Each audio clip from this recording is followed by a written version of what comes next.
Hey, good morning, good afternoon, good evening, wherever you are in the world. Welcome to FPL Don't Panic. Just 2 games to go. Couldn't even say how this game is going so far. Just a very, very quick update. 37 points, 5 players to go. I'm on about a 500,000 rank drop. I think I'm down to about 3.5 million. But the swing that could happen in this game that could drive me up a million or two places is ridiculous. And equally, the swing that could happen that could drive me down another million or two places is ridiculous. It is tight. Even just watching it yesterday, the ups and downs, the swings, the roundabouts were absolutely mental. Anyone that is expecting me to sit here smugly and go, I told you I was right about DEFCON 1, I'm not. I don't think it actually proved anything yesterday, these fixtures, to be honest with you. Every man and his uncle probably has 2, 3 and even 4 defenders in their teams that kept clean sheets. There were 8 fixtures and 8 clean sheets.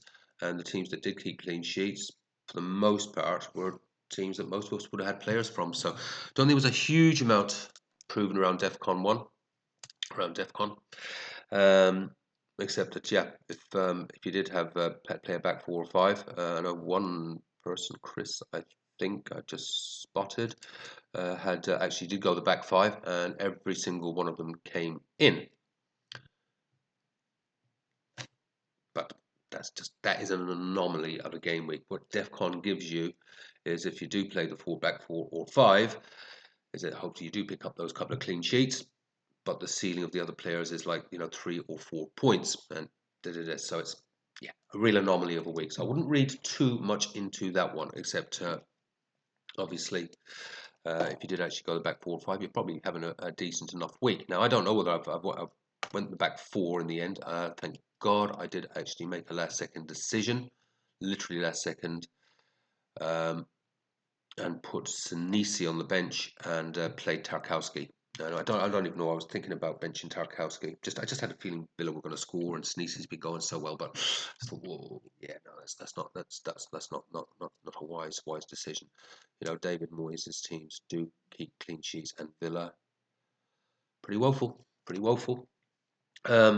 So that's where we sit. What could happen this afternoon? God knows. I've got 5 players to go. I think having a quick flick through, a quick spot check through various leagues and etc. Looks like most people have got between 2 and 5 players to go, with the average being about 3 players to go. So there's some hope for recovery here. The big one will obviously be, it's going to hurt me. I'm not going to enjoy this afternoon. Let's be clear here. Whatever happens, it is just going to be painful for me as a Man United supporter. The big swing, though, putting my FPL hat on, the big swing will be between Haaland and Salah. I could easily jump 2 or 3 million places if Salah doesn't get much or blanks, and Haaland comes in with a goal or 2 with the captain's armband on him. Just that alone, the swing will be gigantic.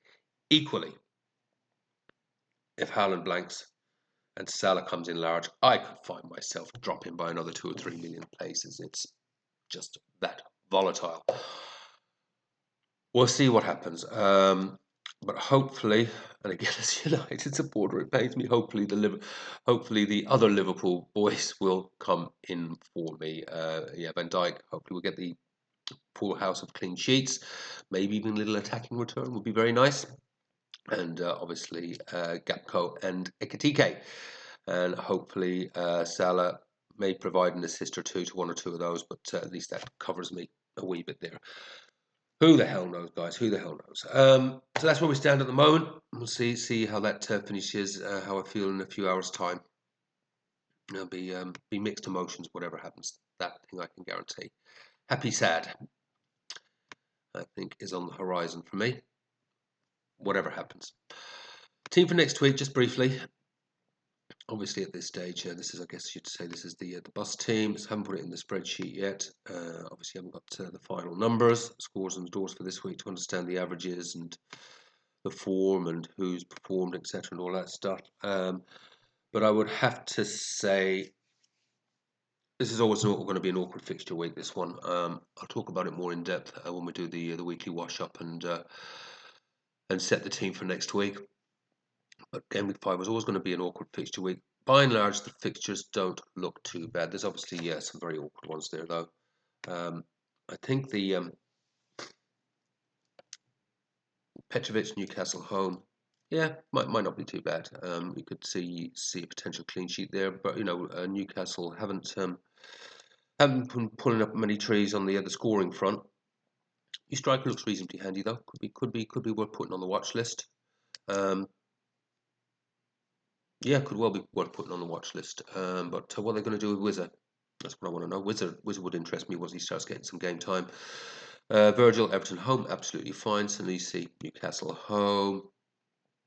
Yeah, defensive double up there. Always not keen on that. One of the other reasons why I did bench Senesi this week, because I did have that defensive double up. Always not keen on those.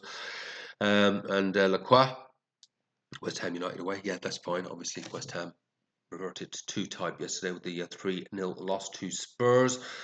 Elliott is in there at the moment. Did get some game time. I think Villa have to do something. So at the moment, I've got him as a starter. Again, got to think more about that one. Is it too early to put him as a starting? I think he is going to have a starting berth with that number 9 shirt. I think we may just have to take a chance on that one. Gapco, Everton home, fine. Semenyo, Newcastle home. Yeah, Semenyo. Yeah, if you haven't got him, you've got to have him now at this stage. I mean, I think he's already the most highly transferred in player for the coming game week 5. People doing their early transfers. I'll talk about that in a second. Don't do any early transfers. I know I am quite aggressive with my transfers. Even I am holding off this week. Mateta. Yeah, disappointing yesterday. That was a real disappointment, not getting anything in that fixture. But West Ham United away, yeah, obviously he's in. Etikite, Everton at home. Will Etikite and Gapco's minutes, one of their minutes get eaten into? Will Isak make his first appearance? Could he make a first appearance this afternoon? We don't know yet. And Haaland, Arsenal away is what it is. Our away fixture at Arsenal, leaving Rodri, Dewsbury Hall, and Tarkowski on that bench. Now, my instinct at the moment is that I won't do any transfers. I would like to do a transfer. These are words you will rarely hear me say, is I'm rolling. But I'm hoping I can actually say that for the next couple of game weeks. And the reason is European football. Actually, there's 2 reasons. European football and what I want to do by way of transfers, a couple of transfers in game week 6, or maybe having 3 transfers by game week 7. There's a big fixture swing. Now, my original plan, it kind of still is the plan, was to bring in potentially Isak and potentially a couple of Arsenal players. I've got 3.5 million in the bank. So there are ways of doing it. Players that impressed me yesterday for Arsenal: Madueke, Eze I thought looked fantastic. Madueke looked fantastic. Even Gyökeres. Declan Rice looked great when he came on. And there's the operative word: when he came on. We're going to see a lot of rotation. Some of us are going to be very, very disappointed in the coming weeks when we see players that we thought were banker starters. And I'll actually include your Salahs and maybe indeed your Haalands amongst that. There's high risk coming, folks. There is high risk coming. Arsenal, Liverpool, City have got very deep squads at the moment. We saw Gyökeres getting protected. He got his goal. Would have been very disappointing for Gyökeres owners. Was looking pretty good. Got his goal. And then once the game looked secured, taken off with a big chunk of time to go. 30 minutes, was it about 60 he was taken? I think it was before the 60th minute. That would have been very disappointing. So we definitely hold tight, obviously, on transfers before the window. Sorry, before the European matches are done, in case of any injuries, etc. But even then, I think teams maybe we need to start targeting who are other good players from Bournemouth, the non-European teams, basically. Yeah, Bournemouth, obviously. West Ham? Don't think so. It's definitely something we do have to think about. Some of these promoted boys are doing quite well. But do we really want to buy assets from them? Who are good assets to buy with low risk of rotation from teams that don't have European commitments? Man United, Bruno. If if I was to make a transfer this week just to strengthen things up a bit, maybe it would be Bruno, just to take, yeah. But I'll be taking out. I'm going to take out Semenyo. Don't want to take out Gapco yet. Definitely don't want to take out Elliot yet. He's my little enabler and my gut feel. Don't really want to take out Rodri. I don't know. I think it'll be a roll this week. I think it will be a roll this week. Yeah, early days. Haven't many little waffle. Listen, time for me to get organised. Kickoffs will be in a couple of hours. I'm going to get some lunch, and we'll see what sort of a des you get tomorrow. So yeah, just some early game week 5 thoughts. There will be many more over the next couple of days. Take care, have fun, play your own game. Don't. Oh, hang on. Did I do this? defcon 1 competition, very exciting. Woohoo! Nearly forgot this. Right, of the guessing how many points Des's defense would score. We've got Ben with an estimation of 26, or a guess of 26, and he did a very nice breakdown, Ben. It was very accurate. Mike, 21. Heather, 32. Dave Edwards, 23. Dean Slade, 22. Alan, 29. I am 197416. You have little faith, eh? And my own prediction, 25. Currently on 23, Virgil van Dijk to come. So you'd have to say very much in the running will be Ben, Heather, maybe if he can get a little assist or an attacking return.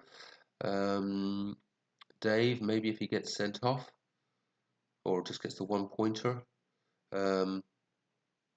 Alan, yeah, I think Alan very much in the running. And I'm definitely in there myself to win a T-shirt. No, I'm on you. That was my guess, was 25, but obviously most accurate one wins. And if there's a draw, it's going to be a draw. Yeah, I've got 2 on 22, so that's unlikely to happen. Now it looks like there should be a clear winner. We'll find out in a few hours' time. Take care, have fun, play your own game, don't panic. I will see you soon. Bye-bye.